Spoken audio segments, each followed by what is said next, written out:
Homeschooling is truly an adventure, and life has a way of showing us how unpredictable it can be by throwing a wrench into everything when you think you know what you're doing.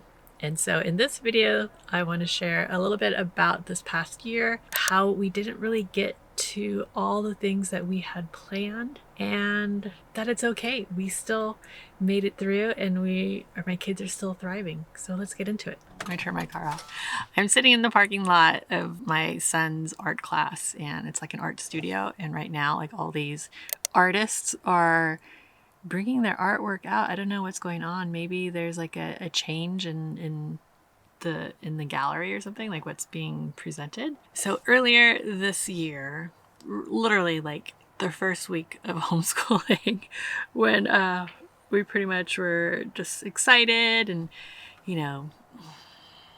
my son had surfing classes, and we were just doing all these fun things. We had fun things planned, and we were excited for the school year.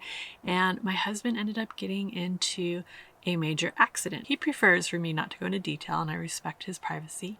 But let's just say it was a major accident, and we had to totally switch gears. Like, we could not do all the things that we had planned. So instead, we needed to focus on his recovery and my kids' emotional well-being.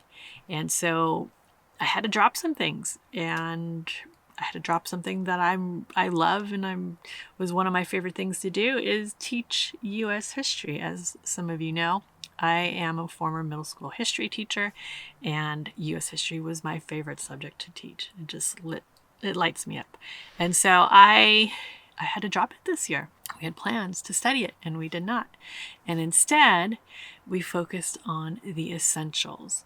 And for us, the essentials are the foundational subjects: math, writing, and reading. And thankfully, my oldest son is quite independent, so he was able to do a lot of the work himself. For writing, he uses Night Zookeeper, and so that's an online program, so he was able to do that on his own.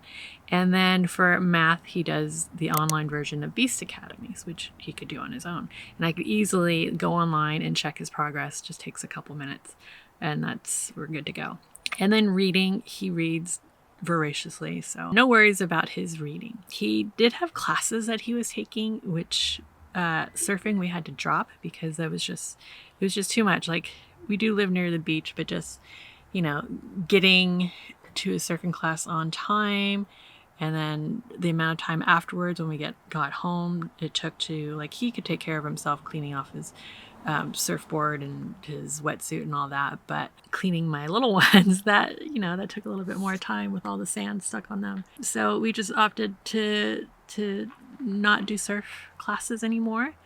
And hopefully he can pick that back up next year if he wants, maybe not. We continued with his math and science class because thankfully we have a very good support system, and we have some dear friends, homeschooling friends, that volunteered, that he's taking classes with them. They volunteered to take him to classes. So that was a big help there because, just like the small things kind of took up a lot of time. His art class, I was able to take him to his art class.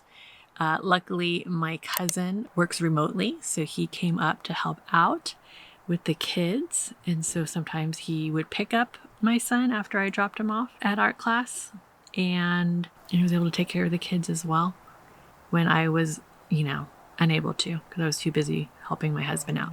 Oh, and then he had a survival class, which he continued taking because that was an online class, so no problem there. And as for my little ones, it really, when you were focusing on reading, writing, and math, homeschooling took 30 minutes a day, and I could work with them simultaneously. Homeschooling was boiled down to the essentials, and I just focused on what we could do efficiently so that they don't fall behind.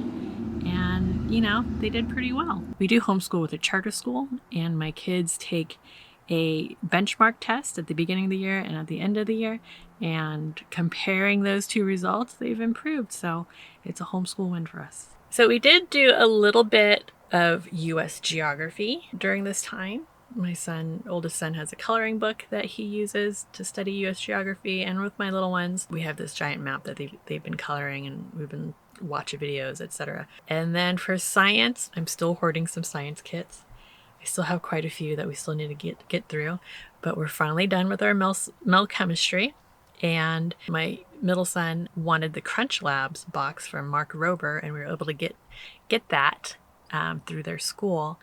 And so that's pretty much the science. So basically twice a month, my little kids do a science project. We had butterflies, which we do every year. So that's science as well. We raise butterflies, and then we have a garden. But, you know, we didn't do any elaborate science curriculum or history curriculum. We didn't do any deep dives. We just focused on the basics and then sprinkled in other subject matters here and there. Our homeschooling was great. It was successful, and it was it was a lot less stress. I mean, we already have a relaxed homeschool, and I feel like this year was even more relaxed. I say that every year, that each year gets more and more relaxed. I think to the point that one day we're just going to call ourselves unschoolers. So even though I'm a big U.S. history lover and I was disappointed that we didn't get to it, all this stuff is just temporary, and I'm not going to be upset that I didn't get my way. And, you know, we'll just do it next year or whenever we're able to dive into it. It's not like they're going to miss out, because when it comes to learning, you have to learn it more than once to really understand it. And I know I'm backlit here, sorry. Like, history is cyclical. In schools, we learn it like 3-4 times throughout our school career. And, you know, even more, you learn even more as an adult when you're interested in something and maybe you watch a documentary or whatever. So I'm not worried about my kids missing out on learning history or science concepts or any of that stuff. I think my whole point of this video is that life happens, you know, like things don't go according to plan. And maybe it could be an accident or an illness or a family emergency or some other unforeseen circumstance. And whatever it is that's thrown at you, it's okay. It's okay to focus on that and not your homeschool. Like, don't stress yourself out trying to do it all. Like, there's no need for that. Like, put your energy where it's needed most. My energy was needed most with my husband's health and my kids' emotional well-being. And just remember that you don't have to do it all. It's okay if it's not perfect. It's okay if it's messy. And you just don't have to do everything all at once. You can break it down. Maybe you just focus on, you know, one subject a week. And the most important thing is that you take care of yourself and your family. And if that means dialing back your homeschool for a while, then so be it. Dial it back. And don't feel guilty about it. And just know that you're doing the best that you can. So if you ever had to dial back your homeschool because of unforeseen circumstances, let me know down in the comments below. I'd love to hear your story to see how you were able to overcome and still successfully homeschool your kids. So if you enjoyed this video, you'll probably enjoy this other video I have here about how to homeschool like an essentialist. And I'll see you guys in the next one. Ciao.